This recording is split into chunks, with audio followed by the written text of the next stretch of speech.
12 के इतिहास की बुक का चैप्टर 14 भारत का विभाजन और हाल के स्रोतों के आधार पर इसका अध्ययन। इस चैप्टर में भारत के विभाजन पर चर्चा कर रहे थे हम। और भारत को आज़ादी तो मिली, लेकिन उसे खंडित रूप में आज़ादी मिली और इसके पीछे की जो घटनाएं थी, जो कार्रवाई हुई, और उसका हम क्रमबद्ध तरीके से अध्ययन कर रहे थे। और इसका जो लास्ट वीडियो था उसमें हम बात कर रहे थे कि किस तरह से कैबिनेट मिशन योजना जब भारत आया और उसने जो प्रस्ताव प्रस्तुत किए उसे कांग्रेस ने तो सहर्ष स्वीकार कर लिया था, क्योंकि कांग्रेस को सिर्फ स्वराज उसका उद्देश्य था और किसी भी तरह से वो सत्ता हस्तांतरित करके भारतीयों को के हाथों में सत्ता पाना चाहती थी। इसलिए जो सार्वजनिक जो सांप्रदायिक निर्वाचन था वो इक्वल ना होते हुए भी कांग्रेस ने इसे स्वीकार किया, क्योंकि उसका उद्देश्य काफ़ी बड़ा था और उसका आज़ादी प्राप्त करने के उद्देश्य के आगे उसे हर बात छोटी नज़र आ रही थी। इसलिए कांग्रेस ने इसे स्वीकार कर लिया, पर मुस्लिम लीग इसे स्वीकार नहीं कर पाई। और जब जो कि कैबिनेट मिशन योजना में ये कहा गया था कि भारत को वो बहुत जल्द आज़ाद कर, भारत के लिए अगर संविधान का निर्माण हो जाता है तो वो इसे बहुत जल्द आज़ाद कर देंगे। और इसके लिए उन्होंने संविधान बनाने के लिए संविधान सभा के निर्वाचन की बात कही थी, जिसमें कि कांग्रेस को 201 सीटें प्राप्त हुई थी और मुस्लिम लीग को मात्र 73 सीट प्राप्त हुई थी। इस जीत को, कांग्रेस की इस जीत को मुस्लिम लीग सह नहीं पा रही थी और उसने इसे अस्वीकार कर दिया। इसके बाद जो एटली थे उन्होंने ये कहा कि आप अपने मतभेद भुला दें और किसी भी तरह से संविधान का निर्माण कर लें तो वो भारत को सत्ता हस्तांतरित कर देंगे। उन्होंने डेट भी फाइनल कर दी थी। उन्होंने कहा था कि जून 1948 ईस्वी तक वो आज़ाद कर देंगे भारत को, पर ऐसा हो नहीं सका। और चूँकि उन्होंने संविधान सभा के लिए जो सदस्य थे उनका निर्वाचन हो चुका था, इसीलिए एटली ने 7 सदस्यों को लेकर भारत में अंतरिम सरकार की गठन की या अंतरिम सरकार की स्थापना उन्होंने कर दी थी, जिसका नेतृत्व पंडित जवाहरलाल नेहरू ने किया था। और ये घटना घटी थी 16 अगस्त को, और इसकी प्रतिक्रिया स्वरूप मुस्लिम लीग ने ही 16 अगस्त को सीधी कार्रवाई सीधी कार्रवाई की। और सीधी कार्रवाई के द्वारा वो सिर्फ हिंसात्मक कार्रवाइयों को करना चाह रहे थे, ताकि कांग्रेस और देश के हिंदू भयभीत हो जाएं और उनका जो उद्देश्य था वो भारत को खंडित करके अलग राष्ट्र पाकिस्तान प्राप्त करना चाहते थे, तो उन्हें अपने इस उद्देश्य में कामयाबी मिल जाए।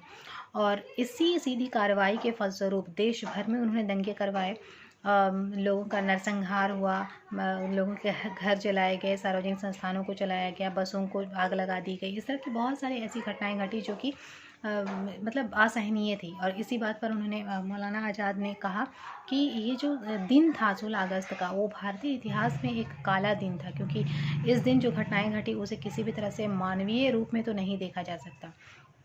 इसके बाद हम देखेंगे कि आज का जो वीडियो में मैंने कहा था कि हम बात करेंगे कि सीधी कार्रवाई की किस तरह से घटनाएं घटी और कहाँ कहाँ पर क्या क्या घटनाएं घटी। तो आज का जो वीडियो है हम स्टार्ट करेंगे बंगाल से, कि बंगाल में क्या क्या घटनाएं घटी। क्योंकि जब मैंने कैबिनेट मिशन योजना की जब हम बात कर रहे थे तो उसमें बताया था कि उस योजना में संपूर्ण भारत को 3 भागों में बांटा गया था, खंड आ, ब और सा।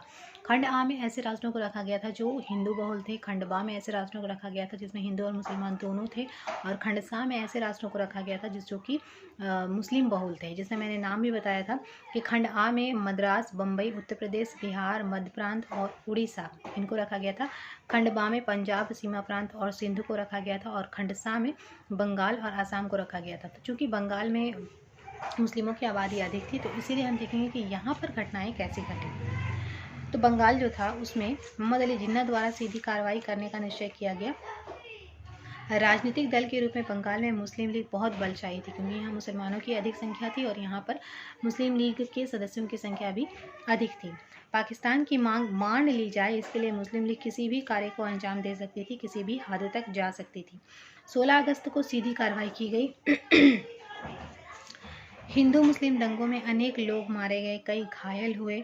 ढाका और सिलहट में हिंदुओं पर अत्याचार किए गए और कई को मौत के घाट उतार दिया गया। नोआखली, पंजाब, बिहार में भी दंगों की आग फैल गई। ये नाम सब याद रखना, यहाँ से भी क्वेश्चन आता है कि किन किन जगहों में दंगे बहुत भयावह रहे। अब ये जो नाम बताए जा रहे हैं, नोआखली, पंजाब, बिहार, ये सब याद रखना है। भारत में गृह युद्ध की स्थिति बन गई थी, क्योंकि आंतरिक रूप से अराजकता की स्थिति आ गई थी। भारत में सांप्रदायिक दंगे हुए जिनका दुख जनता के लिए अविस्मरणीय था।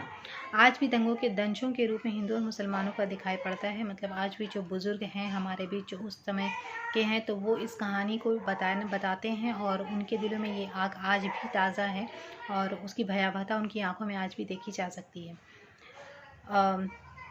बंगाल को यहाँ पे 2 भागों में विभाजित कर दिया गया, पश्चिमी बंगाल और पूर्वी बंगाल। पश्चिमी बंगाल भारत को दे दिया गया और पूर्वी बंगाल जो है वो पाकिस्तान को मिल गया, लेकिन बाद में फिर इसे एक कर दिया गया था। तो ये जो विभाजन जब हुआ भारत का, तो उस समय बंगाल को ऐसे बांटा गया था कि बंगाल को पूर्वी बंगाल और पश्चिमी बंगाल में बांट दिया गया, और पश्चिमी बंगाल भारत के हिस्से में आया, पूर्वी बंगाल जो था वो पाकिस्तान के हिस्से में आया जब समय पाकिस्तान का निर्माण हुआ उस समय। अब हम बात करेंगे पंजाब की, कि पंजाब में स्थिति क्या रही। तो पंजाब में असेंबली चुनाव में मुस्लिम लीग को सफलता प्राप्त हुई, परंतु मुस्लिम लीग को बहुमत नहीं मिल सका। तो सफलता जरूर प्राप्त हुई, इतनी सीटें जरूर प्राप्त हुई, लेकिन वो पूरी तरह से सफल वहाँ पे बहुमत में नहीं आ सका, और कांग्रेस के साथ कल मिलकर वो कार्य नहीं कर सकती थी। मतलब पंजाब में जो सरकार बनी थी उसमें मुस्लिम लीग और कांग्रेस दोनों के सदस्यों को मिलाकर सरकार बनाई गई थी, लेकिन चूंकि मुस्लिम लीग कांग्रेस के साथ काम नहीं कर सकती थी और नहीं करना चाहती थी, इसीलिए यहाँ पर भी उनमें समझौता नहीं हो सके, और मुस्लिम लीग ने प्रत्येक स्थान पर अपनी हट को त्यागना नहीं, बल्कि अनुचित समय सभी स्थानों पर अपना स्वार्थ देखा और राष्ट्र हित को अनदेखा किया। अगर मुस्लिम लीग राष्ट्र हित को ध्यान में रखती तो वो अपना हर हट छोड़ देती और स्थिति कुछ और होती, लेकिन मुस्लिम लीग के लिए उसका हट राष्ट्रहित से ज़्यादा बड़ा रहा, और यही कारण था कि वो कांग्रेस के साथ मिलकर काम नहीं करना चाहती थी, और लीग और कांग्रेस में कहीं भी सहयोग नहीं हो सका। यही कारण था कि यूनियनिस्ट नेता खिज़र हयात खां कांग्रेस और सिखों के सहयोग से यहाँ पर सरकार बनी। ये क्वेश्चन यहाँ से आता है, इसको नोट डाउन कर लेना। खिज़र हयात खां के नेतृत्व में कांग्रेस और सिखों को मिलाकर पंजाब में सरकार बनी। तो ये थी पंजाब की स्थिति और बंगाल की स्थिति, जो कि मुस्लिम लीग के सीधी कार्रवाई के परिणाम स्वरूप यहाँ भयावह था, दंगे और फसाद हुए, जिसकी कारण जो है काफ़ी लोगों की जानें गई, काफ़ी लोगों के मकान जल गए, उनकी धन संपत्ति की हानि हुई, और ये जो स्थिति थी वो धीरे धीरे करके संपूर्ण देश में फैलती जा रही थी। संपूर्ण देश में विभाजन को लेकर खौफ बैठ गया था, और लोग अपने घरों से नहीं निकल रहे थे, एक दूसरे को अविश्वास की नज़र से देख रहे थे, और कहीं भी यहाँ पर भाईचारे और राष्ट्रीयता की भावना नहीं देखने को मिली थी। मतलब लोगों का स्वार्थ और धर्म जो है इतना ऊपर उठ चुका था कि कहीं पे भी किसी को भी राष्ट्र हित की चिंता नहीं रही, कोई राष्ट्र हित को देखना ही नहीं चाहता था, और हर कोई एक दूसरे को संदेह और घृणा की दृष्टि से देख रहा था।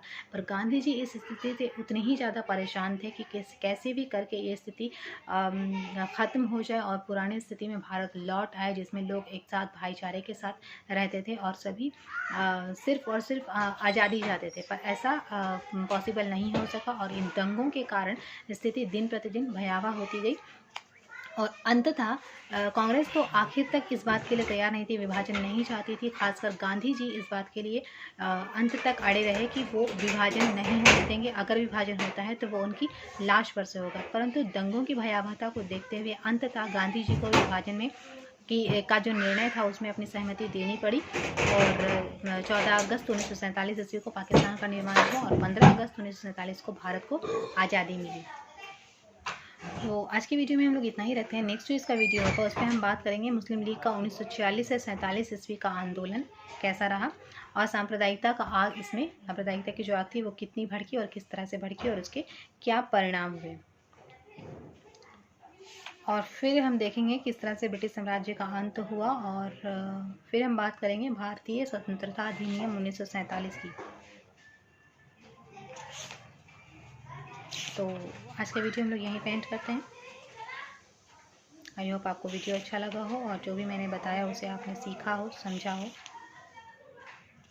जो आपके नेक्स्ट एग्ज़ाम में काम आए। Thank you.